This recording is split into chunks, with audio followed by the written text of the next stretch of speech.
Hey everyone, how are you all doing? Today I'm bringing you a story that has genuinely terrified me after a long time. If you're busy with work right now, I'd suggest saving this story for later. Listen to it when you're completely free. And if you get scared easily, you might want to skip this one because it's going to be very frightening. The story might start slow, but trust me, as you keep listening, it will hook you completely. So, if you want to understand the full story, listen peacefully till the end.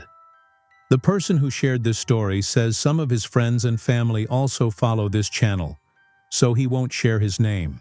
Without wasting time, let's get to our story. I'm from a small town outside Fort Campbell, Kentucky. This incident happened when I was 11 to 12 years old, back in 2008. We had been living with my extended family since I was born. When I was 7 or 8, due to family disputes between my uncles, aunts, and grandparents, my parents decided to move us from our hometown to a nearby military town where my father worked as a nurse at the VA hospital. He got base housing allocated to us. This area wasn't a big city, but it wasn't as rural as our hometown either. We were getting good education and facilities here. A new chapter of our life started from this point. We were 3 siblings. My parents, myself, and my 2 older siblings. But mostly only my father and mother lived in this house because my eldest brother went to live with my aunt in Louisville for his senior year of high school, and my older sister also went there a year later for her education. I was left as the only child at home.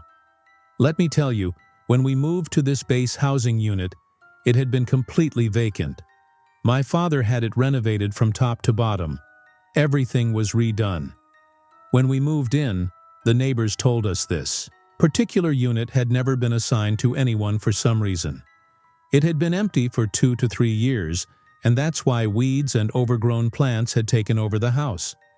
Anyway, we completely renovated it and started our new life. Those of you familiar with military base housing know that house was quite large. A big backyard, 3 spacious bedrooms, kitchen, 2 bathrooms. As soon as you entered, you felt the grandeur, like a proper American suburban home. There were also some old oak trees in the backyard. Mom had some cut down, but left 1 or 2. When she saw how big the backyard was, she got excited. She loves gardening, so with great dedication, she created a beautiful lawn, made flower beds, and planted various flowers and plants. Some days passed, and my mother started feeling some unease, some heaviness in the house. She talked to Dad about this. "There's something strange here. There's a heavy feeling." Dad said, "Don't worry. The house had been empty for quite a while, so sometimes these things happen, and only a fool would deny the paranormal." He suggested, "Why don't you arrange for a priest to bless the house?" So my mother contacted our local Methodist pastor to come bless the house. Everything continued normally after that. At this time, I didn't know anything about what was happening. I was about 10 years old then. A few days later, small drops of what looked like blood and yellow liquid started appearing in our backyard at night. When Mom would clean the patio daily, she would notice these stains. Mom told Dad again that strange signs were appearing, and we should do something before these things start troubling us more. This time Dad took it seriously and called one of his military buddies. They contacted a local spiritual advisor who was well known in the surrounding counties. A refined man with clean appearance and wise demeanor. He came to our house and told my mother that her suspicions were correct. Due to being vacant for so long, there was what appeared to be a complete family of spirits living in this house, including children and adult entities. But they weren't in the mood to harm us. As long as we didn't trouble them, they seemed peaceful. He told my mother specific instructions. Every Thursday, take 1 pound of raw meat and leave it in a remote area without looking back. Secondly, every Thursday evening, recite the Lord's Prayer and say it in all 4 corners of the backyard, then light candles in each corner. If the candles ever get blown out at night for any reason, whether by wind or you suspect they extinguished them, Don't go out to relight them, my mother. Started following all these instructions. Now I began to realize something was wrong, because when I would go with Mom every Thursday to leave the meat and return, and when she would light the candles after sunset, I would watch them from my bedroom window, which felt very frightening. This continued for 2 to 3 months without any major paranormal activity. One weekend, my brother and sister came back from our aunt's house for the holidays. They used to come home Friday to Saturday on weekends since our aunt lived in Louisville, about 30 miles away by Greyhound bus. My older brother was very fond of computers and gaming. He had a gaming PC at home. Poor guy could only use it on weekends, when he came home. Otherwise, I was alone the whole week with it. Anyway, my brother and I played games late into the night, and around midnight, I fell asleep. My brother kept gaming. At 3:00 a.m., the room light was on, the game was running, and my brother was laughing very loudly. I woke up immediately because of the light and noise. I looked toward my brother while lying in bed. I thought he might be watching some funny YouTube video, but I saw his face wasn't toward the screen, but looking directly at me. His eyes were completely locked on my face, and he was laughing as loud as he could while staring at me. I wasn't scared initially, just surprised. Meanwhile, our parents came. Dad called his name, laid him on the bed. He was still laughing, and Mom started reciting the Lord's Prayer over him. In a short while, he became quiet. We thought he was normal now, and it seemed that way too. Now he wasn't laughing but wasn't speaking either. He was completely silent. There were tears in his eyes, and even after asking multiple times, he didn't respond. At this point, my father showed wisdom. He had knowledge of these things because my grandfather had also been knowledgeable about spiritual matters. He was a folk healer and practitioner. Due to that, my father had been familiar with these behaviors since childhood. He immediately called my uncle who lived back in our hometown and told him about the problem, asking him to come with a car. Uncle arrived in about half an hour with a pickup truck. They said we couldn't leave anyone behind at home, so everyone got in the truck. We locked the house and went to the spiritual advisor's house in a nearby county with my brother at 4 to 5 a.m. In the truck, my mother, brother, sister, and I were in the back seat, with Uncle and Dad in front. My brother was on the right side, sister on the left, and Mom had covered him with a black blanket while continuously reciting prayers. But my brother was staring at me angrily without blinking even once. He wouldn't take his eyes off me for even a second. There was such anger in his eyes, as if I had wronged him somehow, as if he wanted to take out his rage on me. That 40-50-minute journey with my brother staring at me like that. Even today, when I remember it, I get goosebumps. I swear, I remember he didn't blink even once during that entire time, and didn't look away from me. His eyes had become red from the earlier laughing, and tears were streaming down. But during this time, he neither spoke nor blinked. Thank God we reached there and found the spiritual advisor awake. We told him everything. He said everyone should stay in the truck.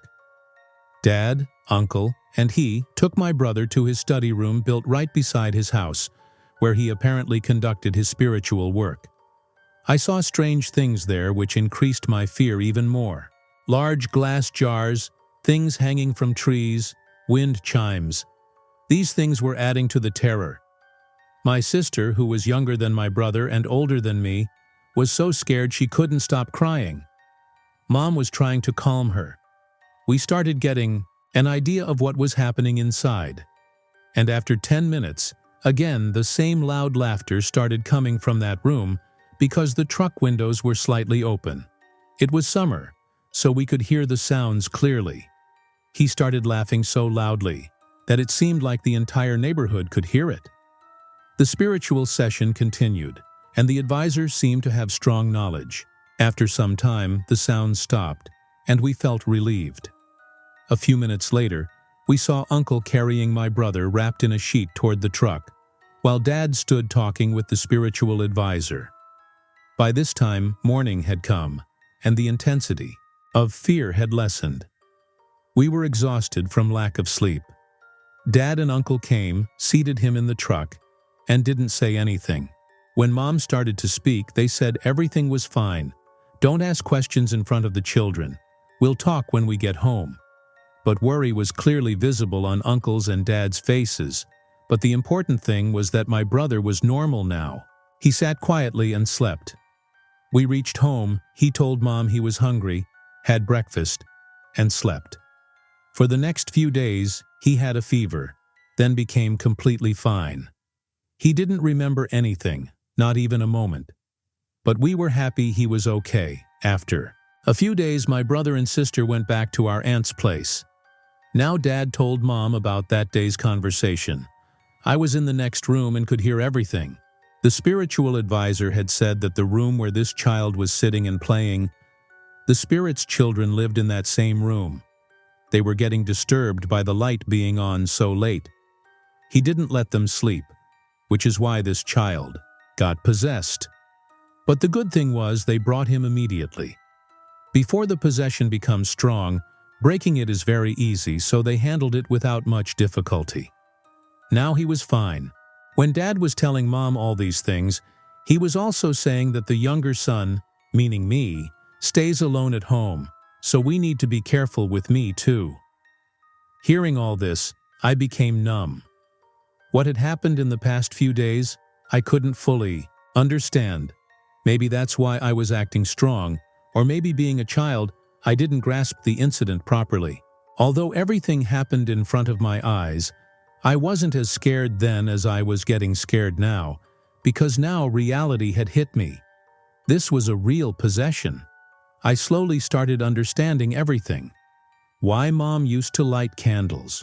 Why we used to go leave meat, and where those blood drops in the backyard came from.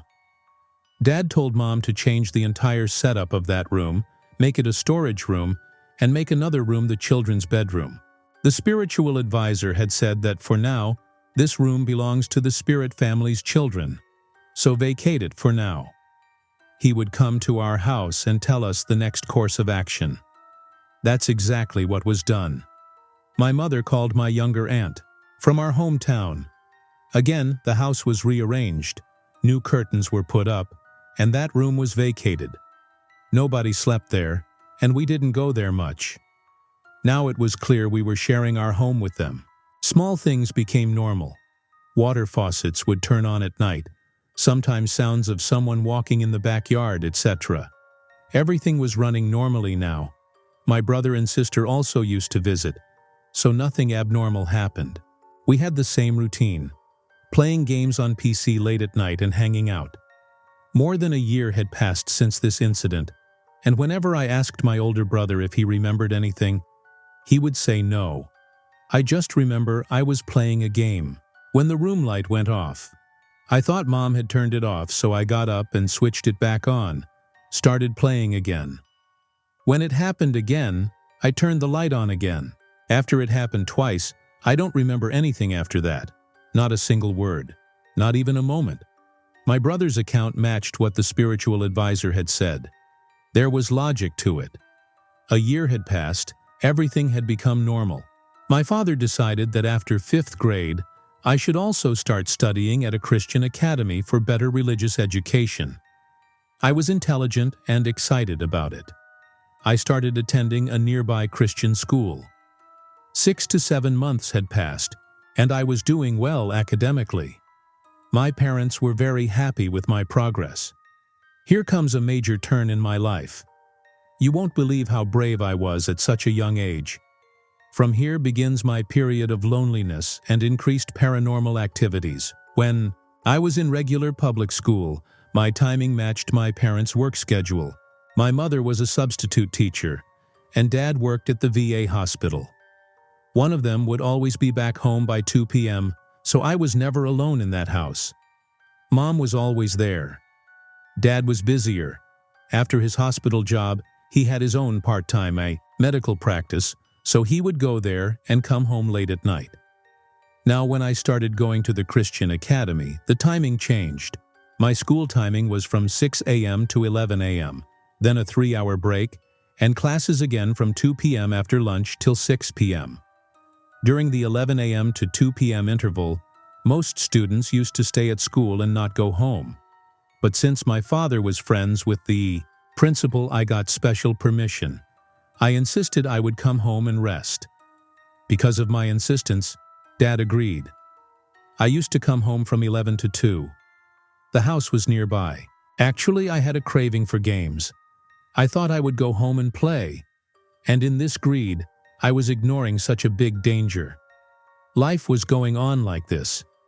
I used to come home like this, and at 2 o'clock when my mother returned from her substitute teaching, I would have lunch and go back to school. As I told you, the rooms in that house were quite large.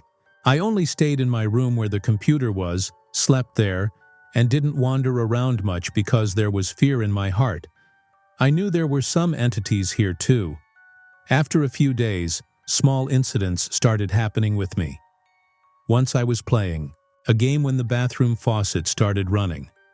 I heard the sound of water, took off my headphones, went to the bathroom, turned off the faucet, and came back to play. This seemed normal to me because it had happened with Mom before, once or twice. The faucet started running again after some time. I got very scared. Meanwhile, Mom came home from school. I was sitting outside near the kitchen, frightened. That day when Dad came home, I told both him and Mom. Dad said, "Oh man, faucets get damaged anytime. They open and start running by themselves."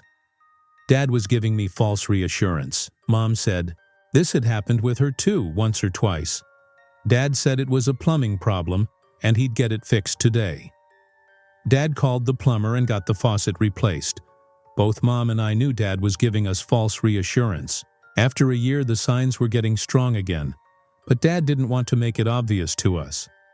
A few days later, blood drops started appearing in the backyard again. This time, those entities had their attention on me. I'll tell you the reason later.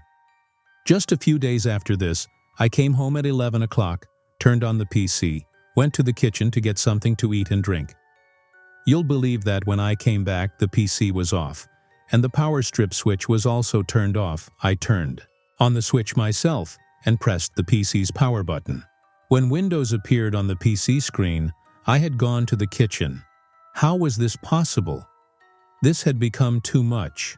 I immediately thought it best to leave from there. I got very scared.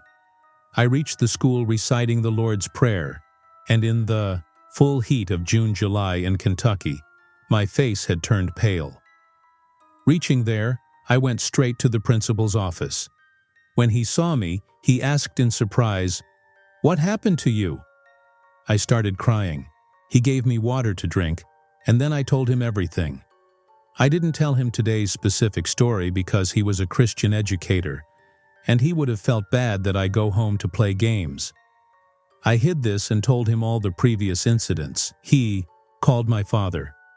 Sitting there, all the discussions happened. Dad told him everything from the past 2 years till now. The principal said, "What was bound to happen has happened. From today, this boy will not go home in the afternoon. Let me tell you one more thing. Children who are more intelligent and spiritually inclined, these negative entities try to target them more. If they are good spirits, they come near such children out of affection, and if they are bad spirits, they trouble them. In both situations, from today, you will not stay alone at home. When your mother comes home, then you can get permission to leave." I understood his point and started following it. Now I used to come home at evening time when Mom had already returned. When my brother came the next weekend, I told him everything. He also told me the same thing. "You could be so foolish in the greed of games. I didn't think you'd come home in the afternoon when you know this is a spiritually active place." He also advised me to be careful. I was progressing well in my Christian education, and at the same time, I had an immense attachment to technology. I wasn't like typical small-town kids. I was very fond of computers, cell phones, and games. 1 to 2 more months passed. Now nothing direct was happening with me, but those signs were normal for my mother. A few days later, Mom got one of the oak trees in the backyard cut down. When I asked Mom why, she said, "Just because of its leaves, the backyard gets messy." There was some secret to this too. I found out about this a few weeks later from my sister, and she found out from our aunt when they were talking on the phone. Mom had seen a woman in white clothes sitting on that tree one night with a child in her lap. After this, Mom got that tree cut down. After this, the signs increased. Every night there were sounds of crying in the backyard. Mom would tell me and put me to sleep, saying these were stray cats. They cry like this. Earlier, only one bathroom. Faucet used to run, but now all the faucets started running. We started finding pieces of raw meat in the kitchen. Everything changed. The understanding we had built with the spirits and their family over these 2 years was over. They were angry now, and we didn't know why. Once again, the spiritual advisor was called. This time when he came and entered the house, he immediately said, "Why did you people do this?" He asked Mom. Mom said, "What?" Then he said something had happened that made them extremely angry. My mother told him about the incident. "I got the tree cut down." Hearing just this much, he said, "Lord have mercy," and looked at Dad saying, "Send the children and wife somewhere. Spiritual work will have to be done in this house." We went to our grandmother's house for a few days. My brother and sister were already at our aunt's place. I don't know what happened after this, what kind of spiritual work was done and what all occurred. After just a week, we came back, and everything was normal as if nothing had ever happened. For the first time in the house, there was a feeling of peace. Coming back, I felt very light in my heart. Everything continued normally. More time passed, winter came. Everything was peaceful. Now there were no sounds of walking and crying in our backyard either. Before this, in the past 2 years, whenever any relatives came to visit our house, everyone used to feel terror and fear. Now these stories had reached my grandfather who, as I told you, himself had a lot of knowledge in these spiritual matters. He scolded Dad a lot. "How did you hide so much from me? You kept getting the children treated by spiritual advisors and didn't tell me, didn't tell your own father."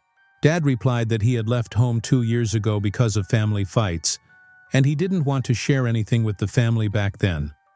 Grandpa especially asked Dad to take care of me.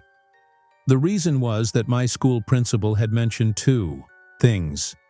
1, that I was very good at my Christian studies and academics, and second, that I spent a lot of time alone at home, giving negative entities a chance to influence me. Time passed, and the next summer arrived. By then, we had been living there for 3 years. My routine was the same, classes and gaming at night. It was a harsh summer afternoon. I was at school as usual. That day, our teacher had taken leave for a meeting in Louisville. My friend and I started planning to go to my house to play games and watch movies. I told him I had a computer and a PlayStation. Hearing this, he immediately agreed. After so many months, we went home in the afternoon. I wasn't scared anymore because everything had been normal for the past few months, and I wasn't alone this time. We went, enjoyed ourselves, and nothing happened that day. Everything was normal. We returned by 2 p.m. By then, my fear had completely vanished. The next day, without taking permission from the principal, I came home in the afternoon. I was very excited because after many months, I was going to sit alone and enjoy gaming. I turned on my PC, took some snacks from the fridge, and sat down, lost in my world. After some time, the weather outside started getting worse. I looked out the window and saw a storm brewing. Those who live in Kentucky can tell how terrifying summer storms can be in Tornado Alley. The sky turned black, dark green, and an ominous color. But I went back to my computer. After a while, the storm grew stronger. I got up and checked every room to make sure no windows were open. Otherwise, Mom would have extra cleanup work. First, I checked my parents' room. On the right side was the same room where that incident had happened with my brother 2 years ago. I went there and checked the window. It was closed. Nothing weird. Everything was normal till then. But as I was leaving that room, I got goosebumps. It wasn't exactly fear, just a feeling like someone was near me. I gathered courage, went back to my room, and closed my window. After doing all this, I sat back at the computer. 2 minutes later, the power went out, expected during storms. I wasn't scared yet because we had a UPS backup system at home. Back then, generators weren't common in base housing. UPS was the standard. If you're familiar with UPS systems, you know they turn on automatically within a second when the power goes out. But that day, the UPS didn't turn on. Even then, I tried to control my fear, giving myself logical reasons to stay calm. My heart was racing. This had never happened before. The UPS was supposed to work automatically. Why didn't it? Now I was scared. I mustered courage and started reciting the Lord's Prayer. I had a flip phone and turned on its flashlight. I went to the utility room where the UPS was installed. When I checked, the UPS switch was turned off. I turned it on, and the power came back. I reassured myself. Maybe Mom had turned it off for some reason. Meanwhile, the storm was raging outside. Doors and windows were shaking from the wind. I went back, turned on my computer, and waited. The PC booted up, and I started the game. Now I felt normal, my heartbeat under control. But the sound of the storm was terrifying. I put on headphones and got lost in the game. The weather kept getting worse. Rain, storm, and such darkness at 2 p.m. that you wouldn't believe. A combination of dark green, black storm clouds and trees bending in the cruel wind. I had no choice but to wait at home till the weather improved. I locked all the doors and waited for Mom to return. But then, something happened that became the scariest moment of my life in those 3 years. The power went out again, but this time, something felt different. I swear the ground beneath my feet didn't just tremble, it disappeared. My first thought was, but the backup generator was on. What just happened? I was trembling. I grabbed my phone, turned on the flashlight, and looked around. Everything looked normal at first. I forced myself to get up, whispering a prayer under my breath, and walked toward the kitchen to check the generator. What I saw chilled me to my core. The switch was flipped off, and not by accident. I'd turned it on just half an hour ago. If the cables were loose or the battery was drained, I could have blamed it on technical issues. But no, this was something else. Something intentional. All my confidence disappeared in that moment. Yes, I knew my Bible verses. I even went to youth ministry every week. But that night, I was just a scared 12-year-old kid, alone in a farmhouse in rural Montana. People in our area always said storms carry spirits with them. It was pouring outside, thunder, howling winds, all of it. I stood in that cold kitchen, thinking, should I wait here, make a run for the door, or head back to my room upstairs? Going back to my room seemed safest. I switched the generator back on, whispered, "In Jesus' name," and walked upstairs. But this time, I wasn't grabbing my PlayStation controller. No, I stood by my window, gripping my Bible, repeating Psalm 91 and whispering, "God, just bring Mom home." I forgot. Bad weather meant Mom would be late coming back from work at the hospital. I thought about running outside into the driveway, through the backyard, but something deep inside told me, don't. It felt like someone was waiting out there. See, in that house, our old farmhouse, most of the paranormal stuff happened in the backyard and this one small guest room we never used. The clock moved so slow, every minute stretched like an hour. I shivered, praying nonstop. My jaw was clattering, as if it were below freezing. Then, the generator shut off again. I nearly collapsed from fear. I knew this wasn't just faulty wiring. I stood still, heart pounding, trying to make sense of what was happening. My gut said, Don't go back down. I'd seen enough horror movies to know it only gets worse when you confront it. So I stayed. Still, frozen, praying. Picture this. A 12-year-old boy gripping a flashlight, trembling by the upstairs window, staring at the backyard in the middle of a thunderstorm, and believing this might be the end. I told myself, if Mom comes home, I'll live. If not, outside, the rain intensified. I stayed glued to that window, praying Mom's headlights would show up in the driveway. But then another problem. The phone flashlight started to die. I needed to conserve battery. Luckily, Mom always kept emergency supplies on the windowsill, a candle and matches. I lit the candle and turned the flashlight off. Finally, a moment of peace. Tears fell down my face as I tried calling Dad, but he didn't pick up. I stood there unmoving, refusing to look toward that cursed guest room. I felt it. If I looked, I'd see something. And if I saw it, I might not survive.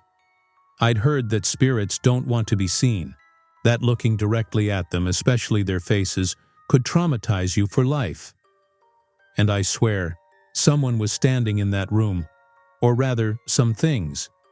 I couldn't see them, but I knew they were there, watching me. One of them, I could feel, was holding a child's hand. Still, I refused to look. Then the fear doubled. Children's voices, giggling, laughing, whispering. Over the sound of the storm, my heart almost gave out. I couldn't stop crying, but I kept praying.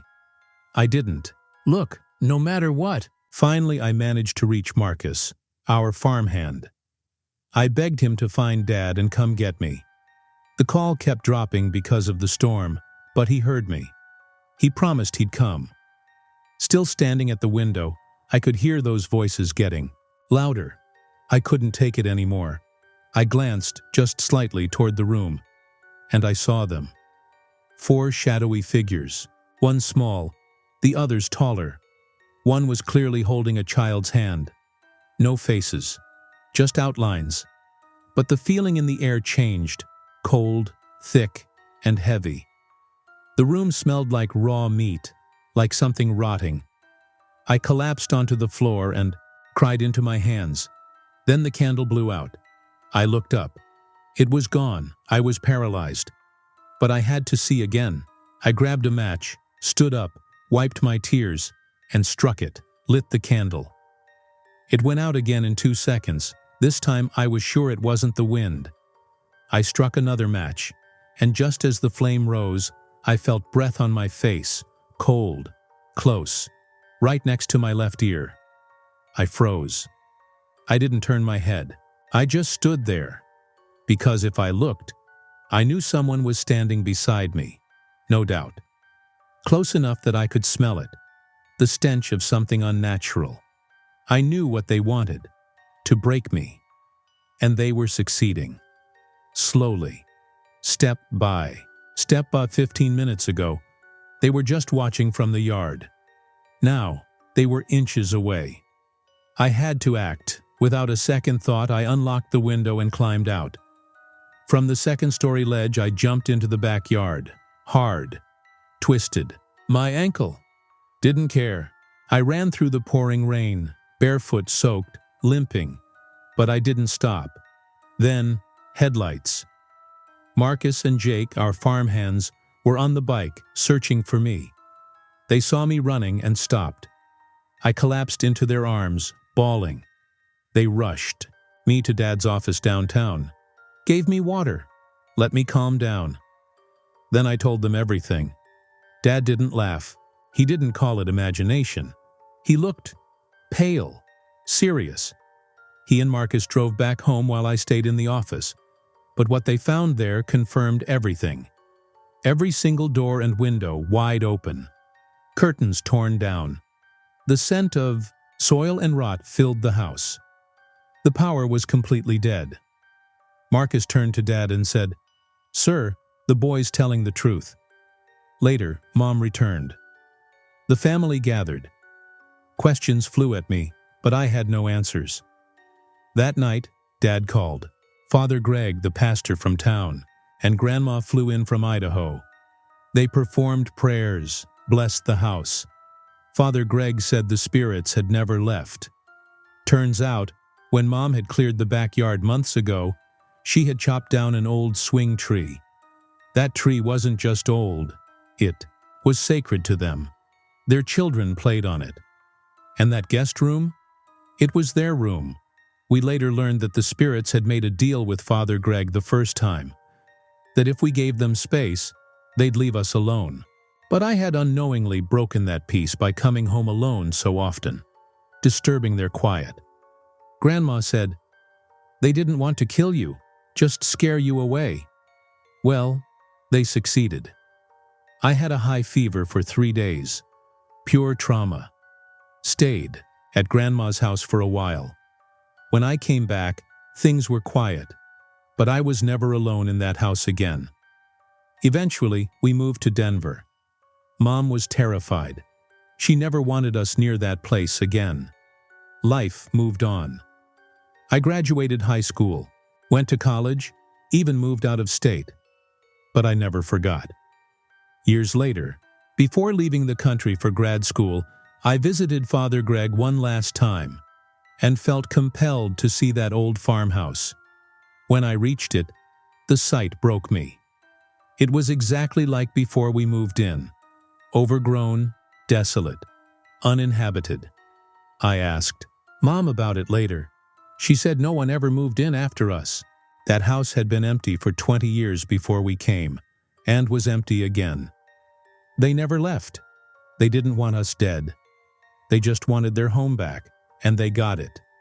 If you're listening to this story, here's what I want to say: we all live in our own realities, but sometimes we step into someone else's.